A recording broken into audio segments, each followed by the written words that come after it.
আসলে নসিব আল্লাহ পাক যে কাকে ভাগ্যবান করবেন, কোথায় যে আল্লাহর নূর গিয়ে পড়বে, লাইট পড়বে, আল্লাহ ভালো জানেন।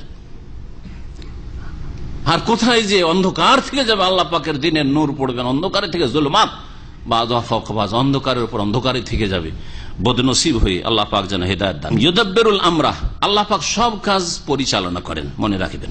সুতরাং আল্লাহর কাছে চাইতে হবে। ফাত্তাকুল্লাহ, নবী সাল্লাল্লাহু আলাইহি ওয়াসাল্লামের একটি হাদিস রয়েছে, আল্লাহ শুনে রাখো, ফাত্তাকুল্লাহ লান তামুতা নাফসুন হাত্তা তাস্তাকমিলা রিজকা। কোন মানুষ মরবে না, নবী কি বলছেন?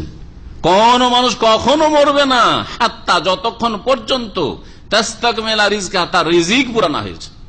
একটা দানাও যদি আমার পেটে যাওয়া থাকে, ওই দানাটা না খাওয়া পর্যন্ত মত আসবে না, কেউ মারতে পারবে না। হাত্তা তাস্তাকমিলা রিজকা, এটা হচ্ছে আকীদা, এটা হচ্ছে তাকদীর, এটা হচ্ছে ঈমান। আলা শুনে রাখো, ফাত্তাকুল্লাহ, সুতরাং আল্লাহকে ভয় করো, হারাম খেও না, হারাম পান করিও না, হারাম উপার্জন করিও না, হারাম জীবন যাপন করিও না। ও আজমেলু ফিত তালাব, আর সুন্দর ভাবে আল্লাহর কাছে চাও, সুন্দর তরিকায় আল্লাহর কাছে চাও।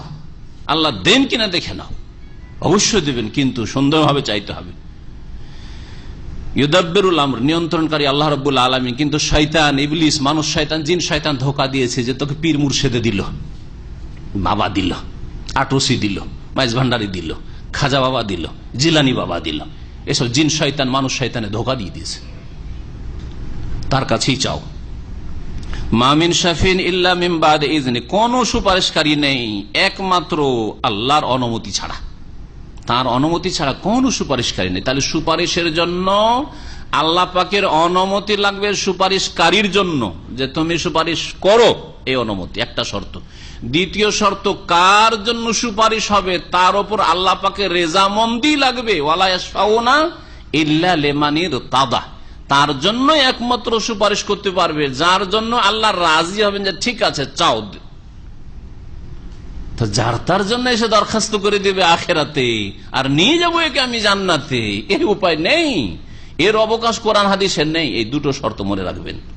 ইজনুল্লাহ লিশাফে, সুপারিশকারীর জন্য আল্লাহর ইজেন অনুমতি লাগবে। ওয়া রিজাল্লাহ লিল মাশফু, আর সুপারিশ যার জন্য করা হবে তার জন্য আল্লাহর সন্তুষ্টি লাগবে, না হলে সুপারিশ হবে না। আল্লাহ পাক যেন বুঝার তৌফিক দান করেন এবং আমাদেরকে এই শিরকি আর বিদাতি সুপারিশের ভ্রান্ত ধারণা থেকে বেঁচে থাকার তৌফিক দান করেন। আর এই বিদাতি আর শিরকি সুপারিশের আস্থা করে আমলহীন, কর্মহীনতার জীবন থেকে আল্লাহ পাক আমাদেরকে উদ্ধার করেন। ঈমান সুন্দর করুন, আমল সুন্দর করুন, আর আল্লাহ পাকের কাছে কল্যাণের আশা রাখুন, নবী করিম সাল্লাল্লাহু আলাইহি ওয়াসাল্লামের শাফাআতের আশা রাখুন। অবশ্যই আল্লাহ পাকের পক্ষ থেকে শাফাআতের অনুমতি হবে যদি আপনি সে শাফাআতের হকদার হন। যালিকুমুল্লাহ রাব্বুকুম, ইনিই তো আল্লাহ। যালিকুমুল্লাহ, এই তো আল্লাহ, রব্বকুম, যিনি তোমাদের প্রতিপালক। ফাবুদু, সুতরাং তারই ইবাদত করো। তাওহীদে রুবুবিয়ত বলে তাওহীদে উলুহিয়তের দিকে আহ্বান করা হচ্ছে। কোরআনের একটি নীতিমালা হচ্ছে আল্লাহর কাজগুলির ক্ষেত্রে আল্লাহর একত্বের কথা জানিয়ে দিয়ে মানব জাতিকে আহ্বান করা, তাদের ইবাদত বন্দেগী তাওহীদ প্রতিষ্ঠার জন্য, তাওহীদে উলুহিয়তের জন্য।